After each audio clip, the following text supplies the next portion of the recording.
말씀 사무엘 하 12장입니다.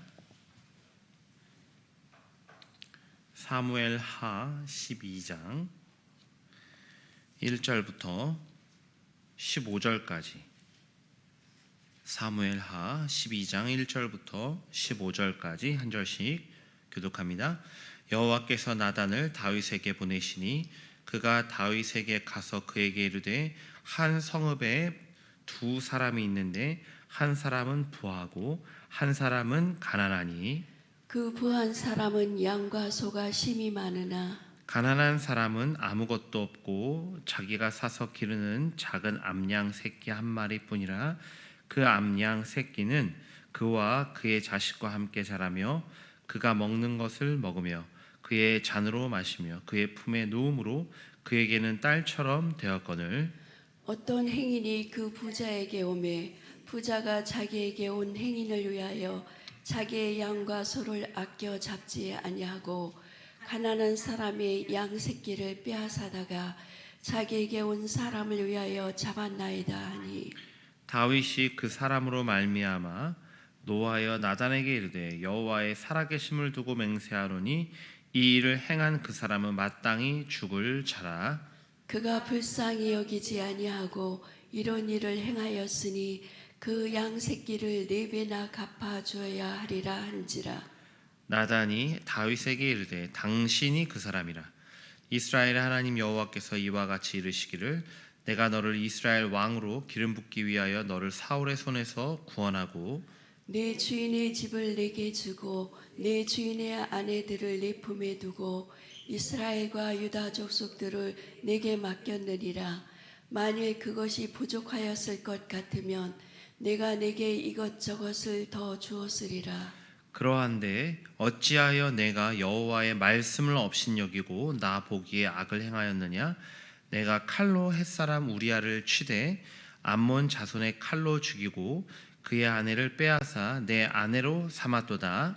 이제 내가 나를 업신여기고 햇사람 우리아의 아내를 빼앗아 내 아내로 삼았은즉 칼이 내 집에서 영원토록 떠나지 아니하리라 하셨고 여호와께서 또 이와 같이 이르시기를 보라 내가 너와 내 집에 재앙을 일으키고 내가 내 눈앞에서 내 아내를 빼앗아 내 이웃들에게 주리니 그 사람들이 내 아내들과 더불어 백주에 동침하리라.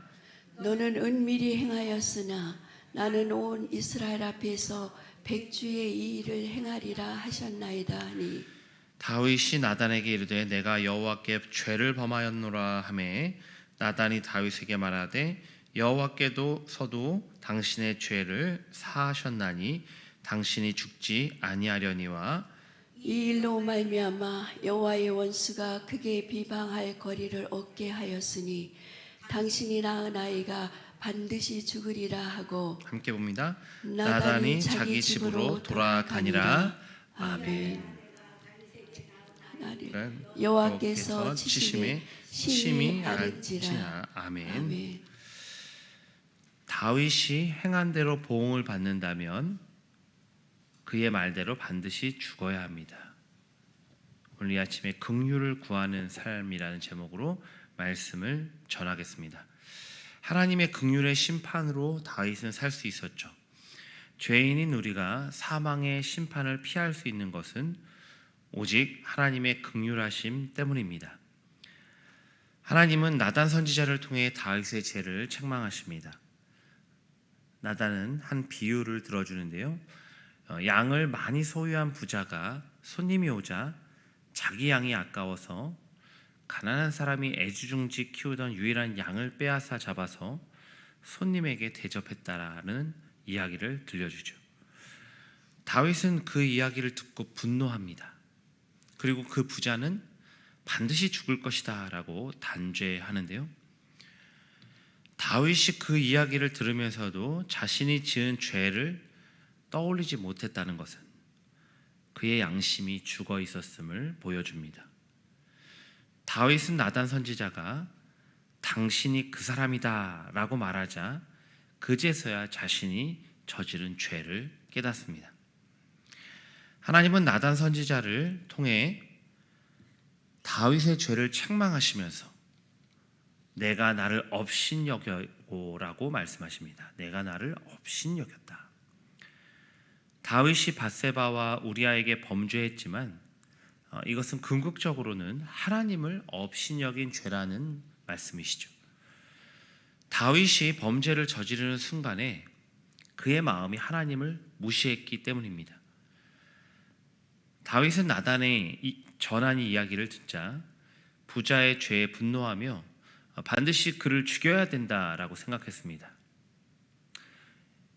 이는 다윗의 악행을 보고 계셨던 하나님의 심정이 어떠한지를 스스로 일깨워 주신 일이죠. 성도는 모든 죄가 하나님을 업신여기는 죄임을 기억하고 죄와 싸워 이김으로 하나님을 영화롭게 해야 합니다. 오늘 내 삶의 다윗처럼 혹 하나님을 인식하지 못하고 짓는 죄는 무엇입니까? 탐욕과 혹은 이기심으로 하나님의 백성답지 못한 모습은 없는지요? 이 아침에 철저히 이 모든 죄를 십자가에 못 박고 회개하는 은혜가 있길 바랍니다. 그리하여 하나님의 심정을 깨닫고 코람데오 하나님 앞에서 그분을 경외하는 삶을 살아가는 저와 여러분이 되길 간절히 소망합니다. 다윗의 범죄는 가난한 사람의 사랑하는 양 한 마리를 빼앗은 것보다도 더 중하고 심각한 것이었죠. 하나님은 다윗이 행한 대로 보응하실 것을 예고하십니다. 다윗이 은밀한 중에 남의 아내를 취하였으나 하나님은 다윗의 집에 재앙을 일으켜 다윗의 아내를 백주의 타인들이 취하게 하실 것이다, 이렇게 예언하신대요. 이러한 예언은 다윗의 아들 압살롬이 반란을 일으켰을 때 많은 사람이 보는 앞에서 다윗의 첩들을 취하는 사건으로 성취가 되죠. 하나님은 또한 다윗과 밧세바 사이에 태어난 아이의 생명을 거두실 것이다 예고하셨고 그대로 이루어집니다. 성도는 죄에 대한 심판을 항상 기억하고 죄를 철저히 경계하고 멀리하는 삶을 살아가야 합니다. 다윗은 부자의 악행에 대해 반드시 그의 목숨을 거두어야 한다라고 선언했지만 하나님은 더 큰 죄를 범한 다윗의 생명을 빼앗지는 않으시죠.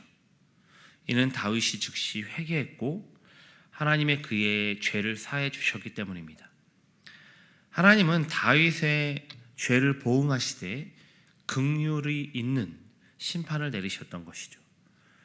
만일 사람이 행한 죄를 하나님이 긍휼 없이 심판하신다면 그 앞에 살아남을 수 있는 자가 하나도 없을 것입니다.